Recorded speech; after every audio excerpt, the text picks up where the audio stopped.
परी का जादुई वरदान। यह कहानी हिमालय की तलहटी पर बसे एक छोटे से गांव कोनेरू की है। इस गांव में सभी लोग बहुत मेहनती थे और कड़ी मेहनत के बाद रोज रात में गांव की चौपाल पर अपनी अपनी समस्याओं की चर्चा कर उसका हल निकाल करके ही सोते थे। गांव के सरपंच उदार सिंह भी गांव के लोगों को अपने बच्चों के समान ही प्यार करते थे।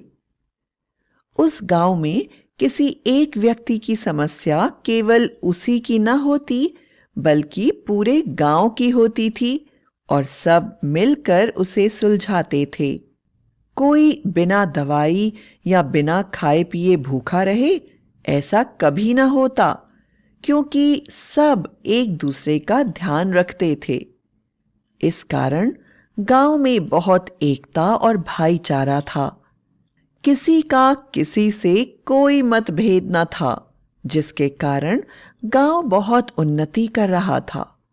परंतु पड़ोसी गांव वाले उनकी इस एकता से बहुत जलते थे।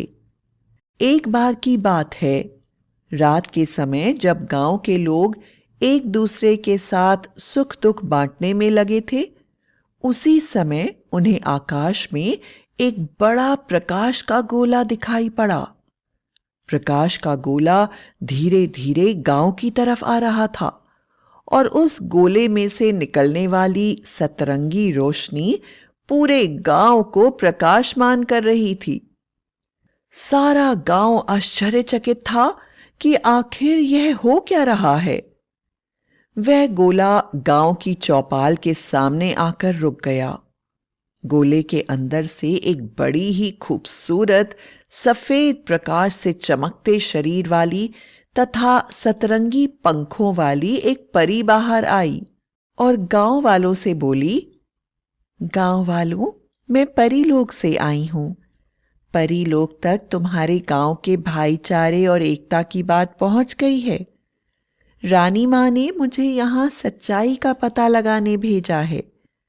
मैं पिछले कई दिनों से जुगनू के रूप में इस चौपाल पर आती हूं और तुम लोगों की बातचीत सुना करती हूं। मुझे भी यह पक्का यकीन हो गया है कि तुम लोग की एकता अखंड है। इसलिए मैं इस गांव के सरपंच से विनती करती हूं कि वह मेरे साथ परी लोक को चलें, क्योंकि परी मां चाहती हैं कि वह सरपंच के शरीर का खून बूंद बूंद करके हर परी के शरीर में डालें, ताकि सभी परियां और परी लोग इस गांव की तरह बन जाएं और वहां भी अखंड शांति और एकता का वातावरण हो। परी की बात सुनते ही गांव के सारे लोग जोर जोर से चिल्लाने लगे, नहीं, ऐसा कभी नहीं हो सकता। हम अपने सरपंच को परीलोक कभी ना भेजेंगे। यह सुनकर परी बोली, ठीक है, अगर आप सरपंच को नहीं भेजते तो फिर आप में से कोई मेरे साथ चलिए, ताकि मैं उन्हीं के खून से परी मां को खुश कर सकूं। सरपंच बोला, नहीं, मेरे जीवित रहते मेरे गांव से कोई नहीं जा सकता, कभी नहीं। और उसने गांव वालों से कहा, प्यारे गांव वालों, आपको किसी प्रकार की चिंता करने की कोई जरूरत नहीं है। परियां बहुत ही दयालु हुआ करती हैं, जरूर मेरे से कोई भूल हुई होगी, इसी कारण परी मां ने मुझको बुलाया है। आप लोग पूरे विश्वास से और एकता से इसी गांव में मेरा इंतजार करें। मैं परी मां से मिलकर बहुत ही जल्दी वापस आ जाऊंगा। सरपंच की बात को टालना गांव वालों के लिए नामुमकिन था, इसलिए उदास गांव वालों ने सरपंच को परी के साथ जाने दिया। सरपंच उसी सतरंगी रोशनी के गोले में समा गया और परी लोक की तरफ चल पड़ा। कुछ देर के बाद जब सरपंच को होश आया तो वह परी मां के पास ही खड़ा था। परी मां बोली, वाह सरपंच, तुम तो सचमुच ही अपने गांव वालों को बहुत प्यार करते हो और उनके कारण अपनी जान देने को भी तैयार हो गए। मैं तुमसे बहुत खुश हूं। बोलो, क्या चाहते हो? मुझसे वर मांगो, तुम जो कहोगे वह पूरा होगा। सरपंच बोला, परी माँ, मैं तो बस इतना ही चाहता हूं कि मेरे गांव की अखंडता और एकता बनी रहे, और अगर कभी मेरे गांव पर कोई भी खतरा आए तो परियों की फौज हमारी रक्षा करे। मेरे गांव में सभी ज्ञानी हो, न्यायी हो, स्वस्थ और दीर्घायु हो, मेहनती हो और एक दूसरे को बहुत प्यार करे। सरपंच की बात सुनकर परी मुस्कुराई और बोली, तुम मुझसे कुछ भी मांग सकते हो, पर तुमने ये सिद्ध कर दिया कि तुम सच ही गांव को एक पिता की भांति चाहते हो। सरपंच, जाओ, तुमने जो कहा वह पूरा होगा।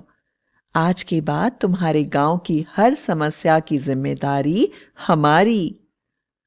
और सतरंगी परी को सरपंच को पूरी इज्जत से वापस गांव में पहुंचाने को बोलकर परी मां वापस महल में चली गई और सरपंच सतरंगी परी के साथ उसके सतरंगी प्रकाश के गोले में सावधानी से वापस गांव पहुंचा दिया गया। सरपंच को देखकर पूरे गांव में जय जयकार होने लगी। सब बहुत खुश हुए। पड़ोसी गांव को जब इस बात का पता चला तो उन्हें बहुत क्रोध आया और उन्होंने सोचा, हम इस गांव को रातों रात जला देंगे, देखते हैं कौन सी परी आकर इनको बचाती है। और आधी रात पड़ोसी गांव के लोगों ने आकर कोनेरू गांव में आग लगा दी। लेकिन वे बड़े हैरान हुए, इधर वह आग लगाते, उधर आग ठंडी पड़ जाती। आखिरकार हार कर वह वापस अपने गांव आ गए।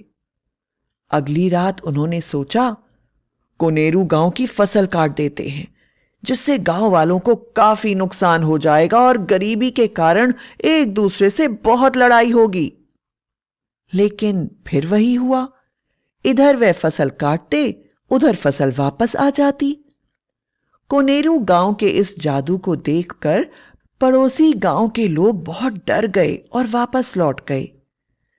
जब वह अपने गांव पहुंचे तो उन्होंने देखा वहां की सारी फसलें कटी हुई पड़ी हैं और पूरे गांव में आग लगी हुई थी। वे समझ गए कि परियों ने उनके बुरे कामों का फल उन्हें दिया है।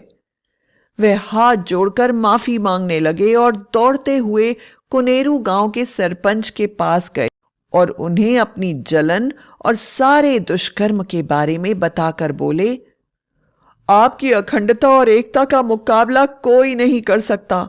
दया करके हमारे गांव को बचा लीजिए। दयालु सरपंच ने रानी मां से प्रार्थना की और रानी मां ने पुनः पड़ोसी गांव को पहले की तरह कर दिया। कोनेरू गांव की इस दया और उनकी ज्ञान की चर्चा राजा तक पहुंची और राजा ने गांव के लोगों के ज्ञान की परीक्षा के लिए उनके साथ अपने मंत्रियों का शास्त्रार्थ कराया, जिसमें कोनेरू गांव के साधारण से साधारण किसान भी आसानी से जीत गए। हर जगह कोनेरू गांव की बुद्धिमान लोगों की जय जयकार होने लगी और राजा ने कोनेरू गांव को एक बड़े शहर का दर्जा देकर वहां के नागरिकों को हर तरह की सुविधाओं से युक्त कराया और कोनेरू गांव अपनी एकता और भाईचारे के कारण गांव से शहर बन गया।